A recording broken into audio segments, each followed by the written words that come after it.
Okay, I'm live. This is Douglas Bickford at 7:20 a.m. here on the Tuesday, which is the 1st of March 2022. The first thing I got to say to all you people out there is we are what we say we are, okay? If you say bad things about yourself, that's what will come to you. If you say good things about yourself, that will come to you. So, because what comes out of your mouth is what is in your heart, okay? So the more bad you say about yourself, that's exactly what you're going to get, okay? And the more good you say about yourself, that's what you will get. So, don't say anything bad about yourself ever, folks. I will say it for you right now. You are all good people. You're full of goodness. You are beautiful from the inside out. You are, doesn't matter what you look like, okay? Because we are all in the same boat, folks. You are a creation of yourself. So what you, plus you're a creation of God, that's what I believe. But I call it the Great Spirit, but you don't have to believe in God, okay? That's not what my whole mission is and what I'm doing here.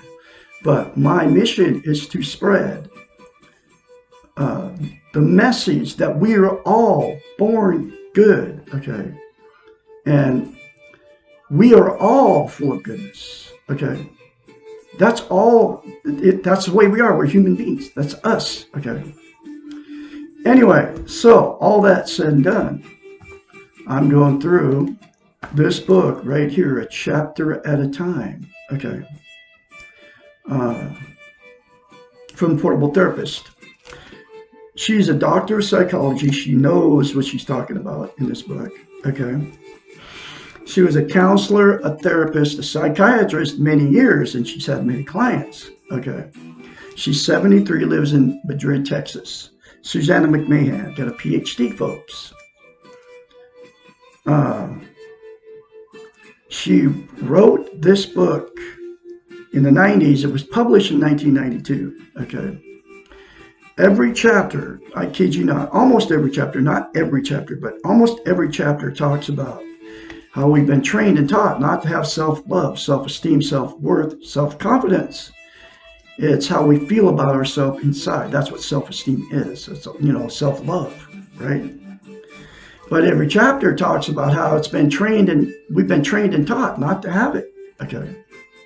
And now, this sheet was published in 92. So she knew back then, 30 years ago, folks, that we're being trained and taught not to have self-love, okay?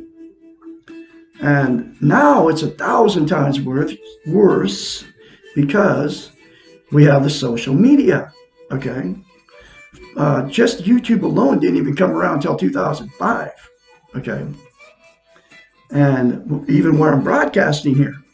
So what has happened, now it's all on our phones. Everywhere you go, they're training us and teaching us not to love ourselves. That's why it's such a taboo subject. Nobody ever talks about self-esteem. And that's exactly why I'm here on today's day, teaching this very simple concept, one of the very simple concepts out of this book is this, and it comes from a psychiatrist, and this will give you self-esteem on steroids if you do this simple concept in this book. And what it is, and it doesn't come from me, and I know it works, okay, because I do it daily. And what it is you look yourself in the mirror and say, I love you, say, I love my inner child, say, I'm worthy to be loved and worthy to love. Those three things to yourself in the mirror daily will give you what is known as self-esteem, and it comes from a psychiatrist. She's been my therapist for over a year now. I started going through this book in January of 2021, January, February. In fact, I started going through this book on YouTube the 19th of February 2021. And I got all these old videos out there from then, and I didn't know what I was doing. I was broadcasting from my RV that I was living in Christmas Valley, Oregon. Okay. But the very first time I put it up on YouTube, it was like, I didn't know what I was doing, but now I know what I'm doing. Now here I am live on Facebook over a year later, all dressed up and stuff. Okay. So I can present her book, and that's what I'm doing. But this book, you can get it cheap, between $5 and $15 on Amazon or anywhere, it's everywhere. She's nowhere to be found. I'm her spokesperson. She's my therapist. She has been for, like I said, over a year. And I'm going to keep spreading her very important message, because without self-esteem, you cannot be loved without it. You cannot love without it. And you cannot be content without it. Content is self-esteem is how you feel about yourself. And content is you feel good about yourself, how, where, and what you are. Okay. Just the way you said here in Klamath Falls, Oregon, because that's where I'm broadcasting from. And I'm just another one of you out there, folks. Just happened to stumble across this book because I had zipped self-esteem. And that was because I was sexually, emotionally, and physically abused as a child by my parents. And then because I had no self-esteem, I got myself in toxic marriages 4 times and toxic relationships. And all my exes live in Klamath Falls, except for one of them. Or they don't live in Klamath Falls anymore. Well, one does. Her name's Mary Brown. Or, she was married to Ron Brown. But she works at the Quinoa restaurant. And that was a terrible relationship. But I let go in love to all my exes. But I met 3 of the women that I married here in Klamath Falls. Erin Mahoney, she was my 3rd wife. Denise Roller, you all know her if you're from Klamath Falls. You know the Rollers. I married, there was Lori and Denise. Okay, I married Denise. We were married for 16 years. But it turned out bad. Even though I lasted 16 years, it was still not a good relationship. Okay, because neither one of us had self-esteem. Okay, because you can't love and be loved without it. But anyway, and then my second one was Mary, works at Quinoa restaurant she's like the bar manager, right? But I let go and loved all these women. And then, like I said, Erin. And the last one was this woman I met in Idaho. I was in Spokane, Washington, but I met her in Idaho because I put an ad on Craigslist. Put an ad on Craigslist. I was just looking at, somebody just commented, Mark Jonashite. Thanks, Mark. I appreciate that. I didn't know if comments would pop up here when I'm doing this live video, but that's cool, man. You're watching me. Right on, bro. I appreciate that comment. And Mark Jonashite just wrote, behold, I was shapen in iniquity, and in sin did my mother conceive me. Psalm 51:5. Wait a minute, you guys can read that out there. I don't have to read that. So anyway, thanks, Mark. Keep watching. Anyway, so that's just a little bit about me. So anyway, I'm going to continue to go on my mission here, which I call, hey, Mark, I call God the Great Spirit, by the way. I don't know if you know that or not, but that's who I call God. And it's okay, because God has many names. But anyway, so I'm going through this book, one chapter at a time, and I have been for over a year, like I said. So here's the next chapter. Let me put on these are dollar store glasses. I'm a tightwad. I have to shop at the dollar store. But I don't know if any of you have been in the dollar store here in Klamath Falls. But there's this lady in there, right? She's one of the checkers, I think. But she sings, it's funny because she sings, I don't know, she's got a tune she sings every time, somebody buys something or whatever. She's changed the words, and I can't remember I think it's, you can get anything you want at Alice's restaurant. I think she changed that song. You know what I'm saying? I don't know who did that, but anyway, so here it is from a doctor of psychology.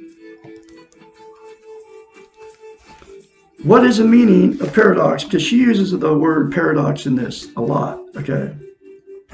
Because one thing about paradox is if we treat ourselves bad, the paradox is we will treat somebody else bad, okay? Because we treat ourselves bad, okay? Now, you can change all that. If you treat yourself good, you will treat other people like you treat yourself. That's the paradox. That's what happens, okay? That's what paradox is, okay? And she'll explain that in this. What is the meaning of paradox? Throughout preceding answers, the term paradox has been frequently mentioned. The dictionary definition of paradox is a statement that seems contradictory, unbelievable, or absurd, but they may actually be true in fact. Something inconsistent with common experience. We can also add that an occurrence opposite from one's expectations is paradox. Everything about living well seems to be paradoxical to what we have been trained to believe. And this is where this training, she uses the word training and taught, okay? So I'll read that again. For example, we have been trained to believe that it is wrong or dangerous to love ourselves, and that no one else will love us if we do love ourselves.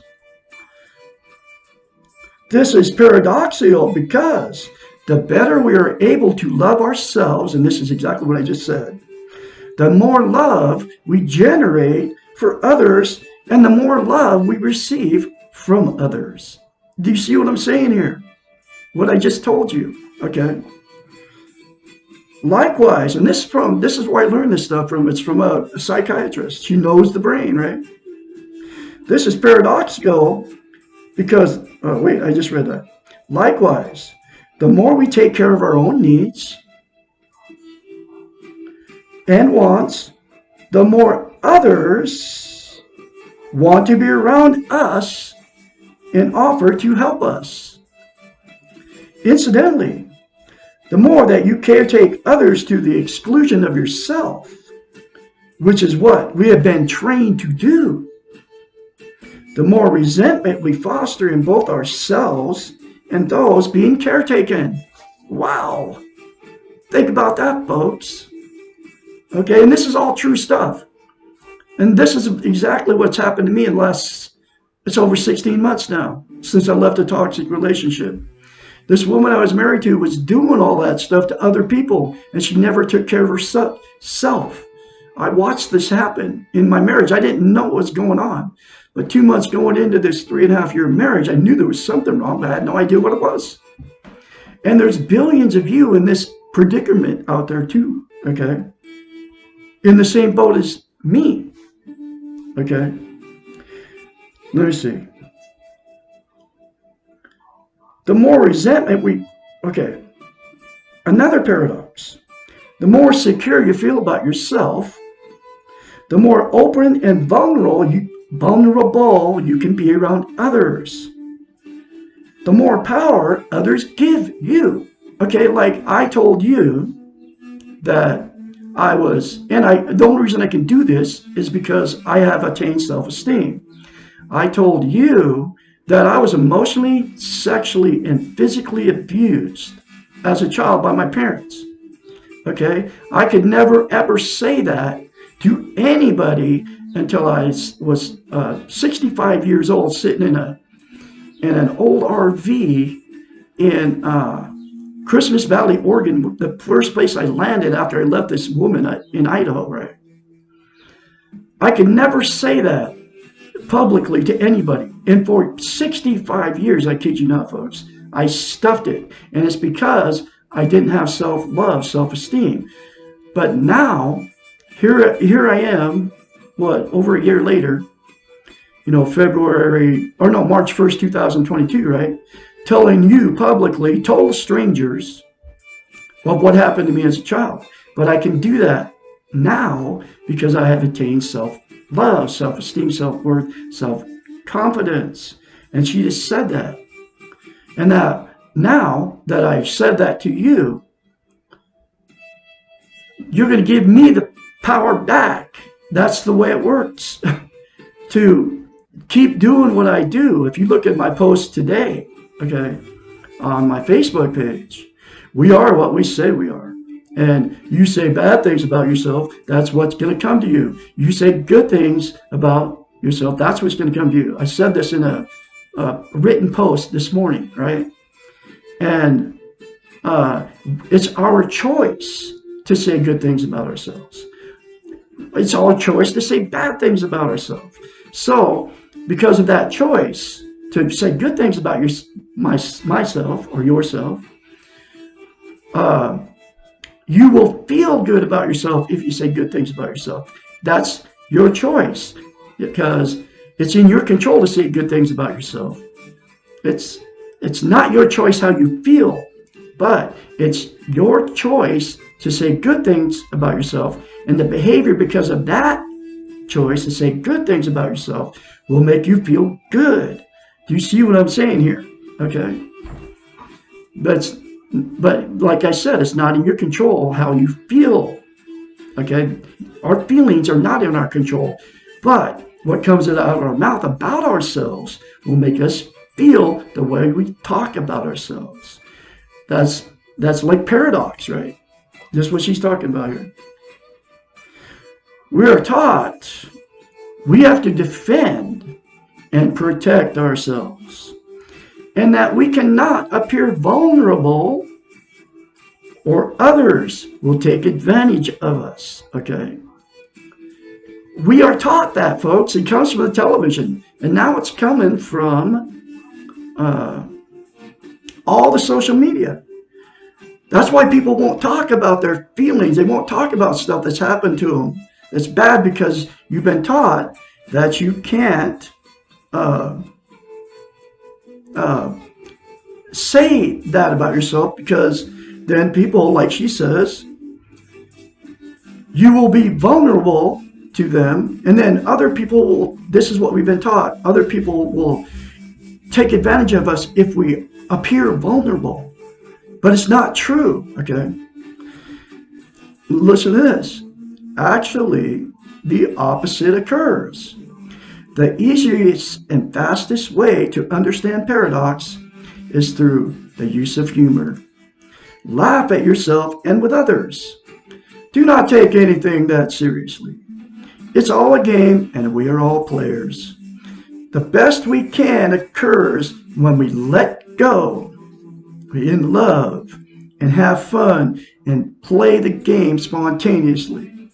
This is the paradox of life. Enjoy it! Exclamation point. Okay, so I can't even say anything more. That is like one of the most, all these chapters in this book are important. Okay, but that is like one of the most important chapters you can read in this book. So remember that you are beautiful people out there. You're all full of goodness. You're going to go out good. You came in good. You're going out good. And it's going to be a great day here in Klamath Falls, Oregon. all of you have a great day out there. I can be your mentor. Call me anytime, day or night. I can encourage you along the way when you start this change process. Because if you start talking positive about yourself in the mirror instead of criticizing yourself, folks, you will go through this change. You can change. You will change yourself. But you won't change the world around you, but you will change how you feel about that world around you that's totally in chaos. And you all know what I'm talking about. You know, coming in at you 24/7 out of every avenue. Your phone, your television, the radios, all that bad news. But you can, like I said, you can change your whole world by saying good things about yourself.